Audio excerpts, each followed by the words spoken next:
winner.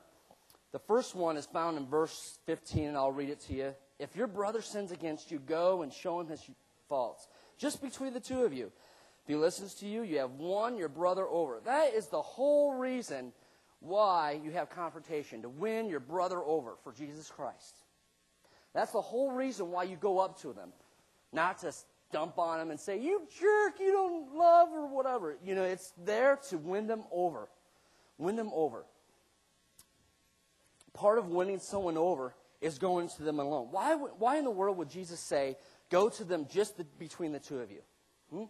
To clarify things up, to clarify. Because a lot of times, confrontation is perception. You thought you saw them dumping garbage all over your lawn. You thought you saw them talking bad about you. This one time I was a youth leader. Well, this one time I'm a youth leader. I am a youth leader. This one time when I was a college student, I was a youth leader among youth leaders, and then there was someone over me. And some girl came up to me. She was really upset. She said, I just saw so-and-so, one of my youth leaders, drinking. And he was 19 at the time. It was a big deal. I was like, well, this is going to be a problem. And I said, how do you know you saw him drinking? And she said, well, I just saw him. You know, he's a drunkard. So I said, well, I didn't know exactly how to handle this. I didn't think through Matthew 18. I probably didn't even know Matthew 18 at that time. So I said, well, let me think about this. I need to consult to my youth leader, the person who is over me. And I talked to my youth leader. During that time, it was a mess. She went to her parents. She went to every parent that would listen, to kids. By the time 50 people got involved with it, 2 days later, I had 3 parents, 2 mothers, and a father sitting in my office waiting for me. It was just, they wanted the guy crucified. You know, he is such a bad example of a leadership. So what I did was I called the guy up, and I was like, hey, dude, are you sober? No, I didn't do it. That would have been terrible. No, I was really serious at the time. I was scared out of my mind. I said, we have a problem here, and I kind of explained a little bit, and he's like, I want to come in. So I'm like, well, are you sure about this? And he's like, yeah, I want to come in and clear everything up. He came in with the parents and the girl, and he said, what did you see? And she said, well, I saw you drinking at the fair. It's like, well, I was there at the fair, but I wasn't drinking. She goes, I saw beer bottles in your hand. And he goes, well, you probably did. And he clarified it up, and he said, that day, I volunteered to clean up the fair with a bunch of my friends. So I had beer bottles in my hand, was talking to people, cleaning up everything. Perception. If that girl would have gone to him right away and said, hey, did I really see this? Were you, slap-happy drunk? Or were you just helping someone out? All of this would have been solved. It did not end well. The youth leader didn't last. The girl probably didn't show up to youth group because of shame. So those kind of things, how you handle conflict. You confront conflict in love. You go to them and you love them. And the way you love them is by keeping it to yourselves until you know the facts.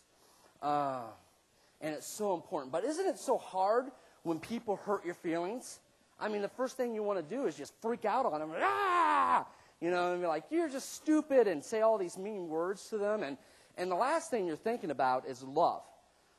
But in 1 John 4:19 says this, we love because he, Christ, first loved us. If anyone says, I love God, but yet hates his brother, he is a liar. For anyone who does not love his brother, whom he's seen, cannot love God, who he has not seen. And this has given us this commandment. Whoever loves God must also love his brother. Can you believe that? God just called you a liar. What a jerk. Well, that's what it's about. It's hypocrisy, If you say you love God, but yet, you're like, oh, that Ben Harrington, the youth pastor, he's nuts. Then it's hypocrisy. When someone wrongs you, do you struggle with loving them? I do. Everyone does. It's a hard thing. You can't help it. But I'm going to tell you, confront that person in love. How many of you, I don't know, it might be the older people, have ever heard the song, the hymn, they will know us by our love, show of hands. Yeah, okay. Oh, good. Most of you. That's good. Well, isn't that true? People will see us, they will know that we are Christians by our love. By our love. Not how we can kick people out of church. Not how we can talk behind their back, but by our love and how we confront them. Okay, the next one. The second life attitude you need to be a person winner is commit to the facts. Commit to their facts.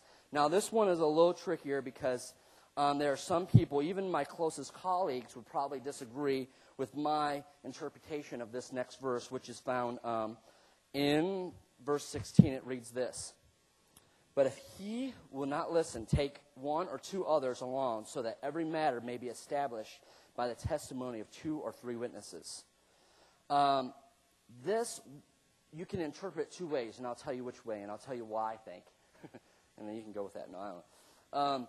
The 2 ways is this. Either you can say, well, you need to bring a witness that has seen the crime happen, like a court. You know, they bring witnesses, and they're like, yeah, that guy did it.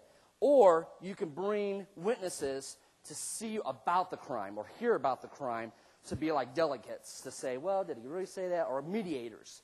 You can take it both ways if you like, but I'm going to tell you, I take it the one where it's the witnesses.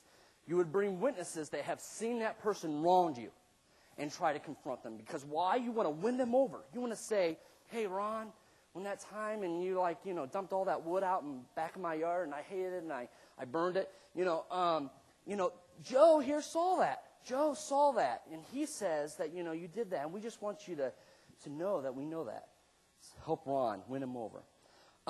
Another thing, it kind of goes back in the Old Testament, too. I think, in my personal belief, that Jesus is stating from the Old Testament, Deuteronomy 19:15, which says, almost verbatim, on the testimony of 2 or 3 witnesses, a man should be put to death. Now, of course, if someone sins against you, gossips, you're not going to pick up stones and start, sinner, But what it's saying is you cannot convict someone without a witness, America, we have this thing called innocent until proven guilty, right? It's something that's very unique to the United States. A lot of other countries don't have that. They go to court, they have to prove their innocence. But here in the United States, you're innocent, and someone has to prove your guilt. People, when you go to someone without evidence, when you talk, you think that someone's wronged you without evidence, it's called accusation. Accusation is a legal term where they use where you're accusing of someone of a crime without proof. This happens often in America. It's the root of racism. You accuse a certain group of being something that they're not without any proof. For example, you would say, well, that group over there, they're just lazy. Or this certain group over here, they just commit a lot of crimes. Or this group over here, well, they're just racist. So it just goes around.